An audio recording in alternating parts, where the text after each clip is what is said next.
Herkese merhaba. İlk videomda yazma eserler hakkında bir şeyler söylemiştim. Kimsenin ilgisini çekmeyeceğini düşünüyordum ama bayağı bir geri dönüş aldım ve bu yazma eserleri üzerine olan videolarımın ikincisini çekmeye karar verdim. Normalde bu konular üzerine konuşanlar teorik bilgiler veriyorlar. Pek görsellere başvurmuyorlar. Ben bu videomda geçen videoda gösterdiklerim haricinde başka bir yazma eseri alıp sizinle birlikte inceleyeceğim. Böylece anlattığım şeyler, verdiğim detaylar iyice kafamıza otursun istiyorum. Hadi beraberce bakalım. Şimdi bu yazma eserimizin kapağı kopmuş. Gördüğünüz üzere sayfalarda dağılmış. Şu şekilde. Zaten cilt hakkında geçen videoda bilgi vermiştim.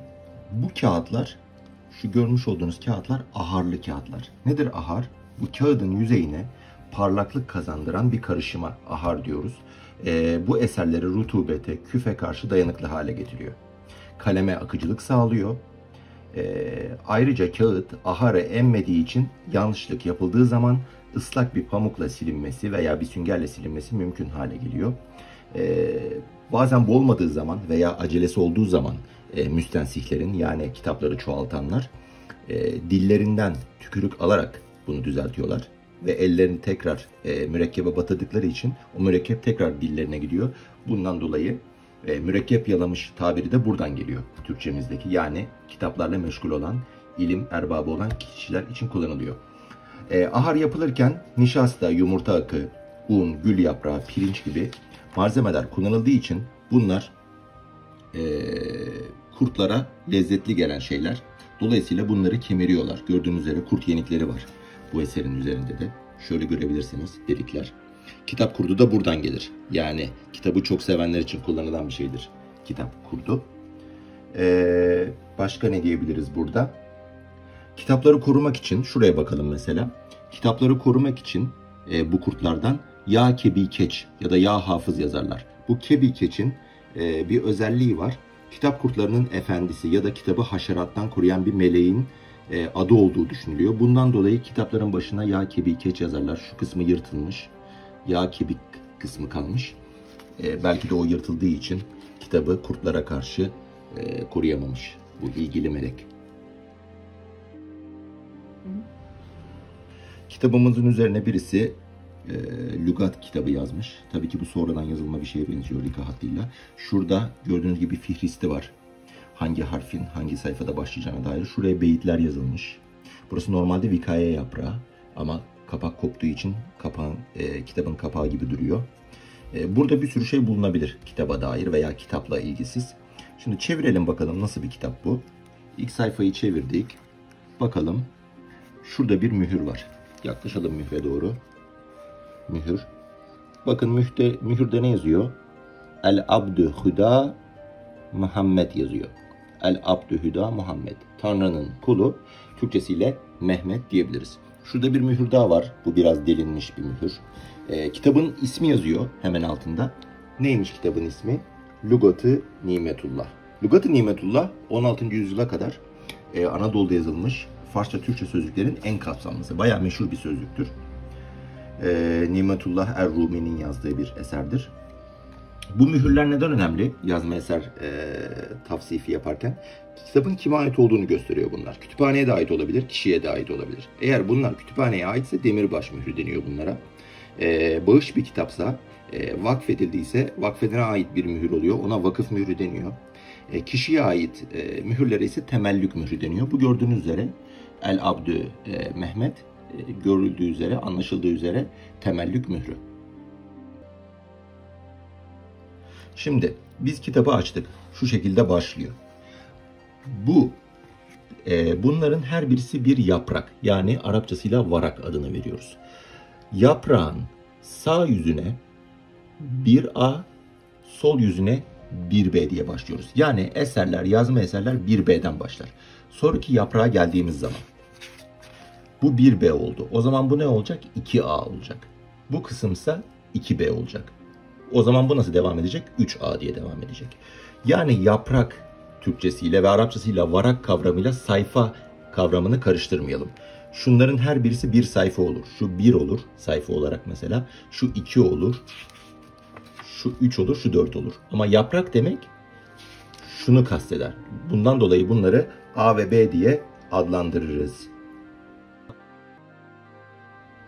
Yazma eserler hamdele ve salvele ile başlar. Nedir hamdele ve salvele? Hamdele Allah'a hamd edildiği, salvele ise peygamberimize övgüler dizildiği kısımdır. Ondan sonra kitabın neden yazıldığı, işte başka bilgiler verilebilir. Kitaba başlamadan önceki giriş kısmıdır bu. Bakalım bu kitap nasıl başlıyor? Hamdelesi nasıl başlıyor? Bu arada Farsça bir sözlük. Yani Farsça kelimelerin Türkçe karşılıkları yer alıyor. Ondan dolayı bunun mukaddime kısmı da Farsça. Hamdi bi kıyas ve şükrü ba sipas an maliki hem tayraki mülkeş bi enbazeş şeklinde başlıyor. Ondan sonra devam ediyor. Beyitler var aralarda. Kitabın başlayacağı yere doğru gidiyoruz. Bazılarında amma ba'du yazar. O kitabın neden yazıldığını artık müellifin söyleyeceği kısımdır. Burada bir bab kısmı var. Demek ki burada başlayacak. Peki burada ne diyor? Bakalım. Yani Lügat-ı Nimetullah nam nihadem. Yani bu kitabın adını Lügat-ı Nimetullah koydum diyor. Ardından da ve billahi tevfik ve aleyhi tüklan. Evet, bu şekilde bitirip kitabın başlangıcı da burası olmuş oluyor. Yani burası 1B ise 1B, 2A, 2B. 2B'de kitap başlamış oluyor. Kitabın bazı sayfalarında derkenar olabilir. Haşiye de diyoruz buralara. Bakın şöyle açıklayıcı ve tamamlayıcı notlardır bunlar. Her sayfada olmasına gerek yok. Bakın burada bir mürekkep silinmeye çalışılmış. Kırmızı surh diyorduk ona. Şuralara dikkat ederseniz rutubet lekeleri var. Kitap rutubetten korunamamış maalesef. Şimdi normalde kitapların sonunda ferah kaydı var demiştik. Bu kitap normalde şeyle bitiyor. Kitabın ortasında bitiyor, yani tam bir kitap değil. Bundan dolayı o kaydı da göremiyoruz. Kitabın birden bittiğini nereden anlıyoruz? Çünkü kitabın bittiğine dair bir ifade yok. Ne diyor burada mesela? Şemal huy manasına Arabidir, cem'i şemaildir. Şeman giriye-i madam ve efgan ve bank. Şemane güzel kokulu nesne. Bakın kırmızı tarafta Farsça bir kelime veriyor. Siyah mürekkeple de onun Türkçesi yer alıyor. Şimdi burada kitap formaları var. Gördüğünüz üzere kitap formaları. Bunları bir araya getirmeye yarayan şeride şiraze deniyor. Bunun gördüğünüz üzere şirazesi dağılmış. Bu üçüncü oldu galiba. Başka bir Türkçe tabiri açıklıyoruz. Şirazesi dağılmak tabiri de buradan geliyor işte. Kitap maalesef parçalara ayrılmış. Tekrardan tamir olunması gerekiyor bu yazma eseri. Başka bilmemiz gereken, mesela esere dikkat ederseniz şuralarında cetvel olmamasına rağmen düz bir şekilde yazılmış. Bundan bahsetmiştim ilk videoda. İkinci şey de satırlar dümdüz gidiyor. Bakın bu çizgili bir kağıt olmamasına rağmen satırlar hep dümdüz gidiyor. Bunu nasıl beceriyorlar? Bunu mıstar kullanarak beceriyorlar. Mukavva üzerine iplikleri düz bir şekilde bağlayıp kağıdı da onun üzerine yatırıp yazıyı dümdüz yazıyorlar. Biz bunu ilkokulda yapıyorduk. Hala yapıyorlar mı bilmiyorum. Çizgili bir kağıdı siyah kalemle çizgilerini koyulaştırıp üzerine kopya kağıdı koyuyorduk ve oraya yazıyorduk. Kağıdı kaldırdığımız zaman yazı çizgisiz kağıt olmasına rağmen dümdüz gözüküyordu. Diğer bir şey bu kitapla, yazma eserle ilgili söylemek istediğim, eski kağıtların dokusunda bulunan çizgi, resim ya da yazılara filigran adı veriyoruz. Kağıt genellikle Avrupa'dan geliyor ve marka olarak da Avrupalılar bunlara filigran koyuyorlar. Doğullar bunu kullanmıyorlar. Bunlar anahtar olabilir, çan olabilir, el olabilir, makas olabilir, merdiven olabilir, ok, öküzbaşı, şapka, herhangi bir şekil olabilir.